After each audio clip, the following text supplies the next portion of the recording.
Hello guys, and welcome to another Yassid lap guide. My name is Sir Foch, and today we are taking our Porsche 911 around the Nurburgring GP circuit, the little cousin of Nordschleife. Way scaled down, of course, and more suited for open wheel racing, let's say. But it's still quite a lot of fun in the GT3s. One of the more beginner-friendly tracks, I would say. This is definitely where I learned the sim from basically scratch, so this track quite a special memories here for me. Let's dispose of these cones as they will be in the way. But yeah, overall a lot of medium speed corners, a lot of low speed corners, not that many high speed corners, so pretty good place to start learning the game. Porsche, a very nice car for this as well, as there's a lot of really heavy acceleration zones where this car shines, and also the mid-speed corners are nice. Also, probably the best car to do the Schumacher S that we're coming up to. If the line is right, you can take it flat. Unfortunately, my line was not right, and also my pressures were not right quite yet, so we didn't quite make it. But yeah, as you can see, there's quite a lot of these sweeping corners. We're gonna talk about the breakpoints for all of them on lap 2. And then on lap 3, we're gonna send it and see what lap time we can get out of the little Porsche here. Probably the most tricky corner coming up, the easiest one to mess up and really ruin your race. The Porsche handles the bumps really well in the chicane, but even still, a mistake there can cost you a race very quickly, so you gotta find the right line in the practice and make sure you're comfortable driving through there. Alright, let's talk braking points. So for turn 1, we brake just after the 100-meter board, maybe like 5 meters after the board.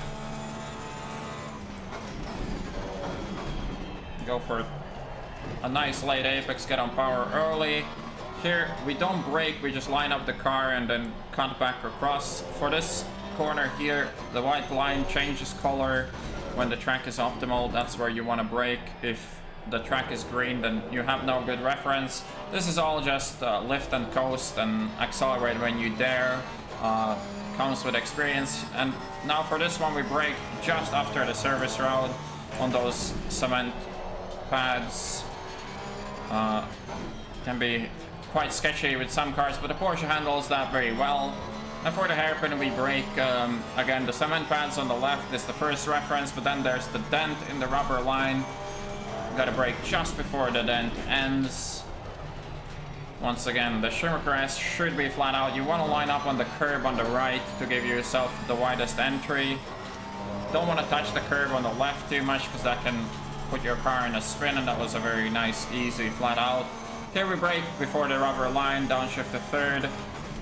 Can ride more curb, but it might lead to some understeer. Here we brake a car length or two before the rubber line. Should really stay in third gear there, use more of the exit curve than I did there. Obviously this one is flat out. And then for the chicane, you brake just before the 50-meter board. Bring the car in, try to hit the apex a bit better than that.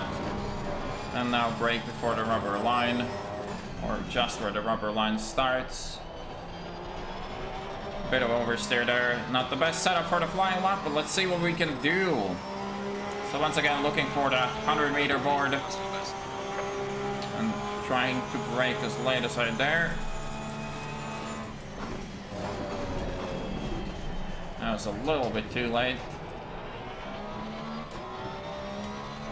Can tap the brakes tiny bit if you go too wide on entry. This AstroTurf is very slippery. You can use it, but be very careful on the wet. That can easily spin your car out.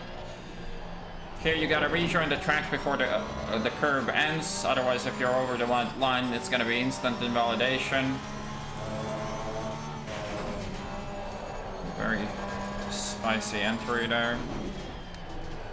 Keep the car in second gear, use all the exit. Now looking for that dent in the rubber.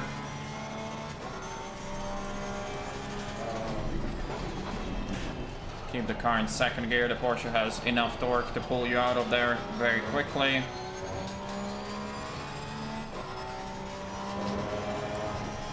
watch the inside curb, so I opened up the steering a little bit just to make sure I don't spin.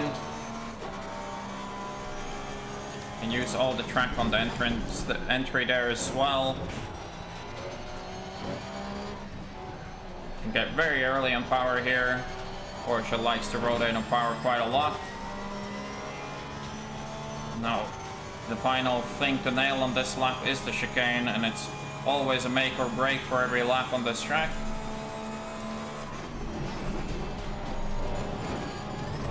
That will do. Try to not get that big oversteer, and here we go. That's a lap of the Nurburgring GP circuit. Hope you guys enjoyed the video. Thanks a lot, and see you later.